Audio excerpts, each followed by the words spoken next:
great morning to be here and clandestinely eavesdrop on what it is to be a creative soul. As an attorney, my job was never to be creative. My job was to know the litigation format of the Brooklyn community and help impoverished people get through some of the worst housing stock ever. Bed bugs, no heat and hot water. We all know how cold it has been. Imagine if you didn't have heat and hot water. My job was to get into that courtroom, unhinge my jaw like a cobra, and spew out venom that would slice and dice my opponent. I was a verbal assassin. The third skill set that I garnered was to know that any time I was 31 steps away from the nearest bathroom. And that's a skill that I hope none of you have to garner. Anxiety is the global term to cue in any feeling of panic, dis-ease, apprehension, disappointment. It could feel as simple as, did I forget to turn off the oven before I left on my trip to Hawaii? It can be that low-lying drip, drip, drip sense of panic. It can be in your body. It can be in your mind. It can take an emotional tag on you. For me, going into court, getting my dukes up, ready to go and do battle, I would walk in prepared with my legal briefs and quickly walk, and behind me I would hear the wake of da-dun, da-dun, da-dun, da-dun, da-dun, da-dun, da-dun, da-dun. And I stopped. I said, "Sir, are you singing the theme song of the Wicked Witch of the West from the Wizard of Oz?" He said, "Yes." I said, "I like that. I like that. I could deal with that." That was my level of rage. Every morning I had to feast on antagonism in the buffet of sadness, anger, fierce vitriol. I balled up my fist. Everybody, work with me. Ball up your fist and imagine you're getting ready for battle. Now, what I didn't know was drinking and eating this poison was like drinking poison and thinking someone over on the other side of the globe is going to die. It's you that is the chalice, you that have to hold that, and it starts to take its toll. But anyway, I went in with my fist, all balled up, all ready, and there it came, the sucker punch in the gut, which meant that my bowels betrayed me, and I had 27 steps to get from here to the closest bathroom before my ass turned into a gravy machine and I had explosive diarrhea. Now I know that's too much information. I know, you're eating. I know that gravy, the cinnamon, it doesn't quite go together. I know, I'm sorry, you have a mouthful. You good? You need a swig? Work it out, girl. Stay with me. We're friends. You got it? Okay. I would never wish that on anybody, but that is what anxiety can do. So what I did in response to anxiety was ball my fist up. So everybody, let's get back, ball up your fist. And then I began to use my fist as a conduit for that energy and take out from my shoulders. So you roll your shoulders and then roll your neck and let all that tension from your neck, your jaw, your shoulders coalesce into your fist. And now keep those fists balled up and place your fist on top of your thighs. And then sit up tall, close your eyes and draw your attention to your right fist. Your eyes are closed, you feel the tension careening through your veins, your hands are clenched as though you're ready for battle. Focus there on your right fist. And let the thumb on the right fist come to represent someone you adore. And stretch your thumb away from the other fingers. Let the thumb move away and feel the energy that you feel when that someone is in your mind, in your image, in your heart.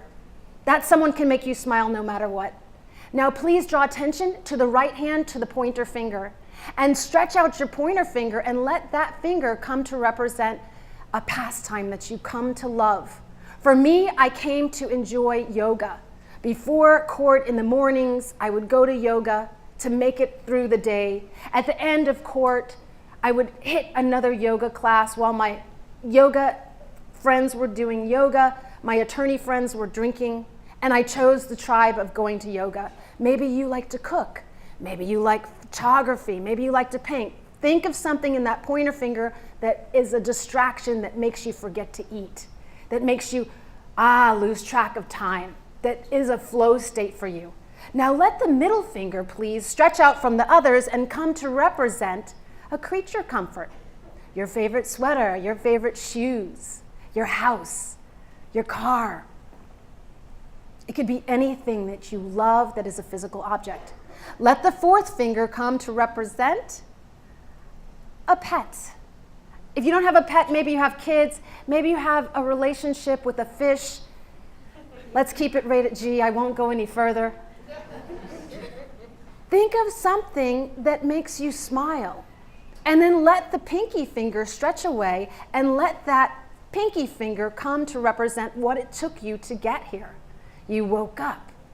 You took another breath. You swung your feet off the bed, stood up, took a yawn, got into the shower, weathered the traffic through the tollway, and you're here safely. Now contradict the clenched left hand full of tension and the open, sweet right hand filled with gratitude. And then have that attitude of gratitude and flicker your eyes open. Now notice the difference of the hand that is open and filled with gratitude. Your first tool in the toolkit of besting anxiety is an attitude of gratitude. And when we're gracious, anxiety doesn't have a chance. Otherwise, anxiety is like driving with your parking brake on, right? You have a slow drag. It impedes your progress.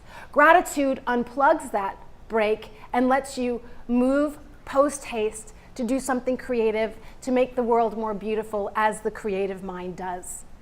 I was working with a transition coach. Had I asked another attorney, she would have said, you just incurred 100 grand in debt. You've been in school for 3 years, you've been working for 12, why would you ever want to leave all this? Rhetorical question. So I needed someone outside to see the forest for the trees and help me move step by step, 10 years strong of finding the income stream through yoga to supplant that legal income and to make my way back to Dallas from New York and find a home with Yoga Tribe. So this community that I had was a community of coping and moving strongly. When I was a litigator, I had such a hashtag #MeToo lifestyle. The opposing counsel, it wasn't uncommon when I would get up and try and grab a stapler for him to smash me against the wall with his belly. I'm like 118 wet. That was about 250 pounds of grossness squished up against me. I went and told my managing attorney, and she said, it happens to me. What was I gonna do? That was 10 years before we're in this moment. It wasn't uncommon to be in a negotiation and kneeling underneath the desk where no one could see. The other counsel would slide his hand on my thigh. Now, try and make a civil penalty when you're wondering if your Twinkie's gonna be groped. It's not okay. So that level of anxiety caused me to need to do something different with my breath. Everybody, do you all have a straw? Pick up your straw. And when I give this talk to attorneys, there's a palpable crackle in the air. They're very excited because they think I'm going to pull out a mirror and a razor and some white substance. You know, it's that type of party. But for you, you're creative, you're high on life, you don't need that, right? You don't need that. Take the straw, place it gently between your lips. Now, some of you won't like this and you'll take the straw away. And those of you who aren't using the straw, you'll just make your lips into a lifesaver shape and imagine you're slurping the longest stream of spaghetti into your lips. But let's go. Attach the straw to your lips and I'll have you inhale and exhale through the straw. And just notice how inhaling and exhaling through the straw creates a different relationship with your lung capacity. Now I'm going to change it up. I'm going to cue you. Let's all inhale together, inhaling for a count of 1, 2, 3, 4, 5, hold the breath, stay, pause, be steady, and then exhale, exhale, exhale. Let the air go. Try that again. Inhaling light, love, tranquility, bliss. Hold. Let that energy stay with you. Suffuse all of the cells in your body. And then exhale doubt, dread, sadness, frustration. So inhaling and exhaling through a straw is one way to come into mindfulness. You can take the straw away, and this is my gift to you because I love you so much. You can take the straw and use it when you're at a stoplight. You can use the straw to learn to breathe while you're waiting for your barista to fluff up the froth on your chai latte. You can start to breathe mindfully when you're waiting for those 3 dots in the next text message to blossom into a sentence.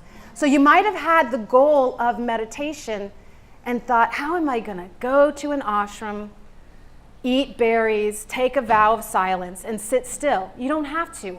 Mindfulness is a way for you to move into the moment and use your breath as an ally. So you have gratitude, you have your breath. The next way that I'd love to cue you to use your body as a tool to stave off anxiety is a type of yoga that required you to sign a waiver. It's a very dangerous type of yoga. There's so many types of yoga. There's goat yoga now. You guys heard of this? You can get in a farm and let a goat walk on you. Now, back in the country, that was a different type of thing. You know, we didn't call it that, but hey, swaha, if that's what you want. Laughter yoga is what I'm going to equip you with. But laughter yoga is very precise, very concise. The first type of yoga, laughter, that I want to give you, you'll remember because it was just Christmas. And this is a big Papa Noel Santa belly laugh. And this is a Santa belly laugh that is going to harken back to when Santa was waiting, and up came the very attorney who was harassing me up and down the halls. And that attorney says to Santa, Santa, I want a Tesla because I've been really good. Santa looks over his shoulder, sees the list of naughty, dude is number 1. And Santa turns back around and is like, oh, hell no for the Tesla. And just starts laughing. Let's all laugh together like Santa would laugh at that jackass who thought he was going to Tesla, but not. Let's go. Ho, ho, ho, ho, ho, ho, louder, ho, ho, ho, ho, ho, ho, louder, ho, ho, ho, ho, ho, ho. Good, good. You got it down. I think you got it. The next type of laughter is tiny, discreet. And this is a laughter of a little ant who's really nosy and curious. And she's at her friend's dinner party, and her friend is sanctimonious and thinks she's better than everybody else.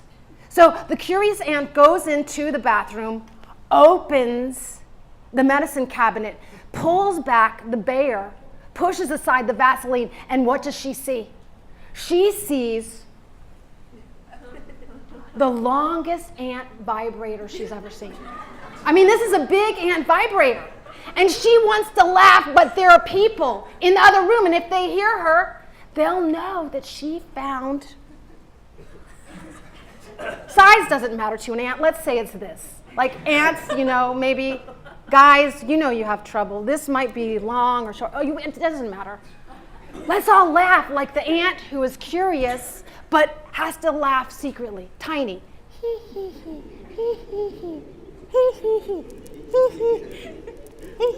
Okay, you got it. You got it. The third type of laughter requires you to take your hands together, rub them together Mr. Miyagi style. Get some heat in those hands. Anybody at night have the anxiety response of TMJ or grinding the teeth? Let's take the hands onto the lower jaw and begin to rub and massage the lower jaw. And then massage your shoulders. Now, because the jaw and the face can hold so much tension, there is such a thing called face yoga. But I'm going to equip you with the type of yoga that you would need if you were the dummy on a ventriloquist lap, and that ventriloquist had overdosed on chocolate-covered espresso beans, right? And that ventriloquist hand was up your body cavity, and the hand was going like this.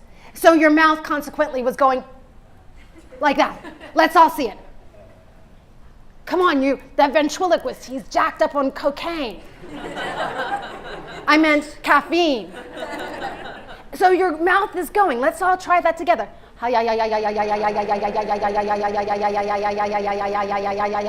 Good.